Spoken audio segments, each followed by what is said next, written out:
ورحمة الله وبركاته. أخباركم إيه؟ يا رب تكونوا بخير.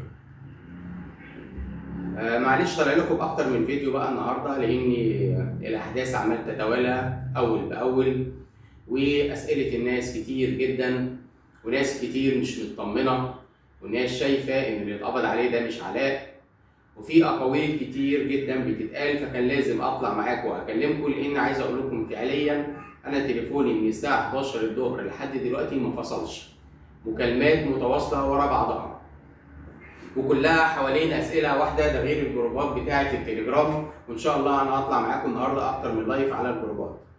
طيب أنا قلت برضه أعمل لكم الفيديو ده دلوقتي علشان خاطر أرد على أغلبية الأسئلة اللي اتسألت لي، لأن الأسئلة بتتعاد كتير جدا. بصوا يا جماعة، في حاجة مهمة جدا لازم كلنا نكون واخدين بالنا منها. الخبر إن هو تم القبض عليه صحيح؟ ده صحيح 100% بناء على بيان صادر من وزارة الداخلية على صفحتها الرسمية إن هو تم القبض عليه. ده القضية اللي إحنا ماشيين فيها يا جماعة، عشان خاطر الناس بتقول ده يمكن واحد نصاب تاني، مش القضية بتاعتنا، لا هي القضية بتاعتنا بحذافيرها بأبعادها بكل حاجة. طيب هنتكلم في أول نقطة، خلينا نبعد عن شخصية علاء أو مهاب دلوقتي هنتكلم فيها، بس خلينا نتكلم في كام نقطة تانية مهمة. الناس بعتالي بتقول مكتوب في البيان ان هو ناصب على الناس في حوالي 5 مليون جنيه، احنا اكتر من كده بملايين كتير جدا. ايوه طبعا انتوا اكتر، عمليات النصب اكتر من كده بكتير جدا، اكتر اضعاف مضاعفه المبلغ ده. طيب ليه البيان لما نزل صدر فيه اللي هو ال 5 مليون جنيه المبلغ ده يا جماعه بناء على اول 19 محضر اتعملوا في مباحث الانترنت لما كان معايا مجموعه، وتم سؤالهم وتم اخذ اقوالهم في جريمه النصب اللي تمت. مجموعه 19 فرد اللي كانوا معانا هم دول اللي كانوا منصوب عليهم في 5 مليون جنيه، فكان العدد في الاول مش كتير اللي عملوا محاضر، فالشغل كله بدا على ده. فبناء عليه لما المحاضر بيتجمع فيها المبالغ اللي ذكر بيها في البيان، فعلشان كده طلع 5 مليون جنيه، لكن مش هي دي المبالغ فعلا اللي اتنصب عليكم فيها. مبالغ كبير جدا جدا جدا، انا في 2 أو 3 مكلميني كل واحد فيهم معدي اكتر من مليون جنيه للشخص الواحد. فما نخافش يا جماعه، ده اولا. ثانيا بالنسبه لل 14 مليون اللي تم مصادراتهم، برضه الناس بتقول مش دي المبالغ بس اللي معايا، ده اللي لحد دلوقتي اللي تم مصادراته معايا في الوقت اللي هو تم القبض عليه. انا برد عليكم برضه سريعا عشان ما ناخدش وقت في الفيديو. نيجي بقى للسؤال الاهم، هو ده علاء ولا ده مش علاء؟ هل ده واحد جاي كده وخلاص ولا ايه؟ بصوا يا جماعه، اولا كان الشكل الحقيقي لعلاء محدش يعرفه الشكل الحقيقي بتاعه. طيب ليه ما نعرفش الشكل الحقيقي بتاعه ليه؟ كل الصور اللي نازله على الجروبات بما فيهم صوره البطاقه بتاعته. دي احنا بنقول ان ده علاء وعارفين ان ده علاء، وصاحب الصوره هو صاحب البطاقه، عارفين وبياناته كامله صحيحه. بس هل فعلا اللي نصب عليكم هو الشخص اللي تحت مسمى علاء، ولا شخص نزل حط بيانات واحد تاني بالاتفاق مع علاء، طبعا بالاتفاق مع الشخص ده ان هو حط بيانات واحد تاني عشان هو يفضل في صوره مش موجوده ويظهر كشبح، وفي واحد مكانه اللي موجود اللي ذاكر اسمه في كل الفويسات اللي موجوده والكلام ده كله. ممكن، مش هنقول لا، ممكن يكون شخص اللي نصب عليكم محدش كان يعرفه ولا يعرف شكله ايه، لان الناس بتقول احنا نزلنا البلد وعارفين شكل علاء، وعلاء فعلا الناس قالت لنا علاء ده موجود هنا. الشخصيه بتاعت علاء موجوده كصوره بطاقه وكصور شخصيه اللي نازله في شخص اسمه علاء في المكان اللي احنا قلنا عليه. طيب فممكن يكون واحد اللي بينصب غير علاء وعلاء موجود في الوش، ده احتمال، عشان في كذا احتمال معانا. الاحتمال الثاني ان يكون اللي في الصوره ده علاء بس مغير في شكله شويه كنوع من انواع التخفي، مش عايز يظهر شكله كويس، فممكن يكون غير من شكله، غير من لبسه عشان يسهل له عمليه الهروب. ده وارد، يعني الصوره اللي نازله مش موضحه الوش، هو معمول زي ضباب على الوش عشان الصوره مش واضحه، فمش هنقدر نحدد ده علاء ولا لا. الناس بتتكلم على الشكل العام من اللي واضح من الصوره. فممكن يكون هو علاء صاحب الصور وصاحب البطاقه، ممكن يكون هو الشخصيه بس مغير في شكله شويه زي ما اتفقنا علشان يسهل عمليه هروبه. التليفونات اللي متحرزه معاه الناس بتاكد ان دي تليفوناته، كان دايما بتشوفوها من خلال اللايفات اللي هو بيعملها، او من خلال مثلا ما اعرفش انتوا متابعين حاجه معاه، لان في ناس كلمتني قالت لي في موبايل اس 24 ده متاكدين ان هو بتاعه. العربيه البورش بتاعته اللي هي تم مصادرتها في عمليه القبض، العربيه البورش البيضاء دي بتاعته. ممكن يا جماعه وبنسبه كبيره يكون هو، بس الشكل مختلف الى حد ما. هنيجي للاحتمال الثالث، ممكن يكون علاء اللي احنا عارفينه برضه هو الشخص الاساسي اللي نصب عليكم، واللي تم القبض عليه ده واحد تاني علاء حطه عشان يكون كبش فدا، اداله فلوس وقال له انت هتظهر بشخصيتي وهتتمسك مكاني وهديك كل الادوات اللي معايا عشان لما يتم تتبع التليفون اللي معاك يتقبض عليك انت، واغراب ببعض من المال.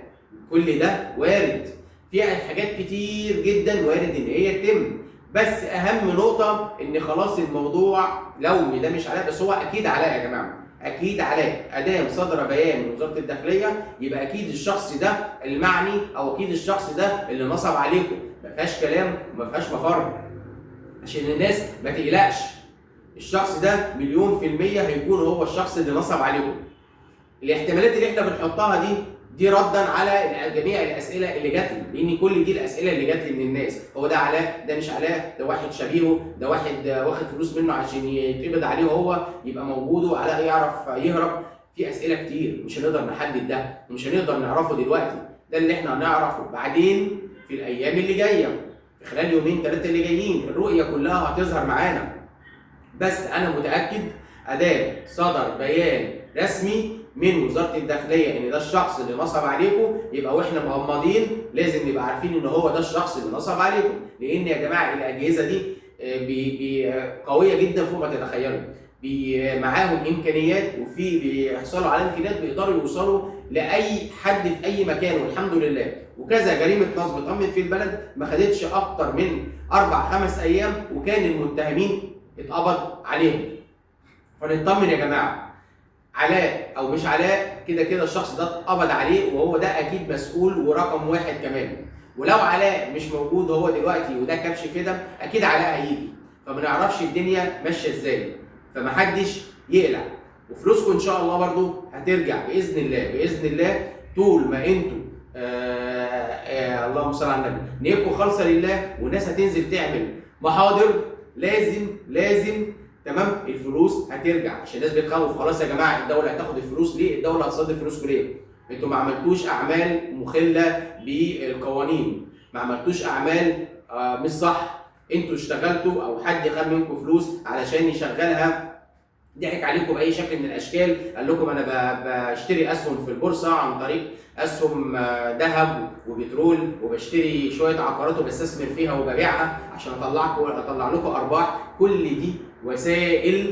دي وسائل الاشخاص بيعملوها او بيتحايلوا بيها على الاشخاص عشان يقدروا ياخدوا فلوسهم. خد منك وخد من ده وخد من ده عشان ياخدها ويشغل الفلوس دي ويديكوا ارباح، بس كله في الاخر بيبقى فنكوش يا جماعه. مفيش حاجه اسمها كده، مفيش حاجه في الدنيا اسمها ان انا هاخد منك فلوس وكل 15 يوم هديك ربح 40% بالاضافه لاصل راس مالك. مفيش حاجه كده في الدنيا، مفيش تجاره كده في الدنيا، مفيش اي حاجه تكسب المكاسب دي. بلاش يا جماعه نجري ورا المكاسب الضخمه بتبقى اخرتها وحشه. عمر ما المكاسب دي بيكون وراها مشروع حلال ولا بيكون وراها مشروع اصلي، علشان ما نجريش ورا الكلام ده يا جماعه. كل ده بيبقى سراب، كل ده ضحك على الدهون عشان الناس يتاخد منها فلوسها. فيا جماعه عايزين نركز جدا. طيب الحاجه اللي بتتسال لي برضه، هل احنا الفتره اللي جايه دي هنعمل بلاغات ومحاضر ولا كده خلاص؟ لا يا جماعه، كله يعمل بلاغات، كل شخص متضرر من الشخص ده يجري يعمل محضر يعمل بلاغ. ابتداء من امتى؟ ابتداء من النهارده، ابتداء من امبارح. الناس ما تستناش. هنروح دلوقتي كل واحد برضه لمكان اختصاصه، مباحث الانترنت اللي تابعه لعنوان اللي موجود في بطاقتك. محدش يروح لمكان تاني يا جماعه. هتروح اي مكان تاني المحضر مش هيتعمل لك. هتشوف بطاقتك شوف عنوانك فين، هتشوف اقرب مباحث انترنت تابعه ليك فين، موجوده في المديريه ولا ليها مبنى مستقل بذاته، موجوده في المحافظه اللي انت فيها ولا موجوده في محافظه رئيسيه اللي اقرب ليك، بتقدر تعرف ده. واللي ما يعرفش مباحث الانترنت اللي تابعه لعنوانه فين يبعت لي وانا اقول له هيروح فين ويعمل ايه. بس الناس كلها تعمل محاضر، محدش يكسل، محدش يقول ده خلاص اتقبض عليه احنا كده مش هنعمل محاضر. ده بالعكس، اضمن حقك، روح واعمل محضرة واثبت حقك، عشان ان شاء الله ان شاء الله ان شاء الله بعد ما تتصادر جميع الممتلكات وفلوسه اللي هو خدها منكم ان شاء الله تترد لكم باذن الله. الدولة ما بتصادرش فلوس حد، طول ما فلوسكم مش ما بعتوهاش لحد عشان تشتغل في حاجات غير مشروعه وفلوسكم جايه عن طريق حلال ومشروع، ما الدوله ما بتصادرش فلوس حد يا جماعه. فالناس تطمن من دي، سيبكم من الكلام اللي بيتقال على الجروبات عشان خاطر تيأسوا. في ناس بيكون تبع للاشخاص النصابين دايما يندسوا في وسطيكم، محدش يروح يعمل محاضر، مش شرط له حاجه، هتجروا تتعبوا نفسكم على الفاضي. كل دي ناس بتبقى متسلطه عليكم علشان الناس ما تروحش تعمل محاضر. روحوا اعملوا محاضر يا جماعه. نبدا ننزل، اللي نزل النهارده تمام، اللي لسه ما نزلش وهينزل بكره ينزل، واللي ينزل بعده ينزل. هننزل وهنعمل محاضر بتاعتنا. لحد دلوقتي هنعمل محاضر في مباحث انترنت بصفتها الجهه المختصه، لان الجريمه كامله تمت على الانترنت. فكده احنا محضرنا لحد الان، لحد دلوقتي اللي انا بكلمكم فيه هنعمل محضر في مباحث الانترنت اللي تابعه لعنوانك. ممكن الفتره اللي جايه المكان اللي هنعمل فيه المحضر يختلف، ممكن، وارد جدا. ممكن القضيه بعد ما هتروح النيابه ويتم التحقيق مع المتهم، وعشان برضو ما انساش في بعض الناس ان شاء الله، عشان الناس سالتني في وكلاء ومشرفين ما اتقبضش عليهم. اي حد تم التبليغ عنه واتحط اسمه في المحضر علشان خاطر ان الشخص ده كان بيساعد النصاب هيتم القبض عليه يا جماعه، ما تقلقوش. محدش فوق القانون ومحدش هيهرب. اي حد كان بيساند الشخص ده، كان بيساعده، كان بيحاول يسهل له الاجراءات اللي هو بيعملها، هيتقبض عليه. فالناس ما تقلقش، اللي ما اتقبضش عليه النهارده هيتقبض عليه بكره، ما اتقبضش عليه بكره هيتقبض عليه بعده. بس تاكدوا تماما ان الاشخاص كلها هيتقبض عليها ومحدش هيهرب ومحدش هيعرف يخلع من العقوبه بتاعته. فزي ما اتفقنا الفتره دي محاضرنا في مباحث الانترنت التابعه لعنوانك. انا بعيدها تاني يا جماعه علشان خاطر انا بقالي 3 ايام السؤال ده اتسال لي 50,000 مره، بيتسال كتير جدا، فعشان كده بعيده عشان اكد على الناس. هنروح مباحث الانترنت هنعمل المحضر بتاعنا او البلاغ بتاعنا التابع لعنوان سكننا. ممكن في الفتره اللي جايه بعد القضيه ما تتحل النيابه ويبقى في تحقيق في النيابه، يبقى بعد كده المحاضر او بلاغات هتتعمل دايركت في النيابه. ده بنسبه كبيره هيتم، بس هيتم امتى وهيكون في نيابه ايه، هيتحول فين، ده اللي احنا هنعرفه في الايام اللي جايه. بس حاليا محدش يكسل والناس تضغط نفسها، واللي عنده شغل ياخد اجازه. اكيد الالافات اللي انت خسرتها مش هتيجي حاجه بسيطه من يوم هتاخدوا اجازه من الشغل.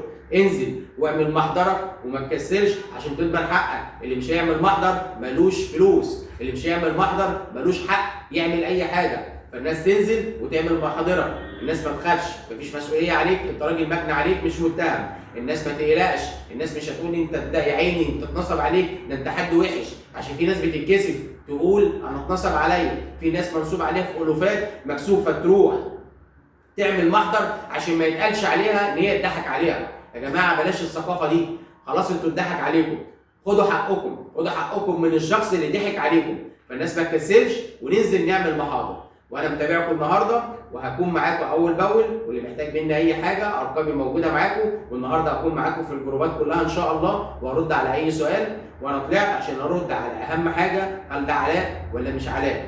وهل ده اللي نصب علينا ولا اللي ما نصبش علينا؟ فكلنا ان شاء الله لما نسمع الفيديو الفكره هيتغير، هنرتاح شويه وان شاء الله خير. ودايما زي ما بقول لكم اللي جاي احلى ان شاء الله. السلام عليكم ورحمه الله وبركاته.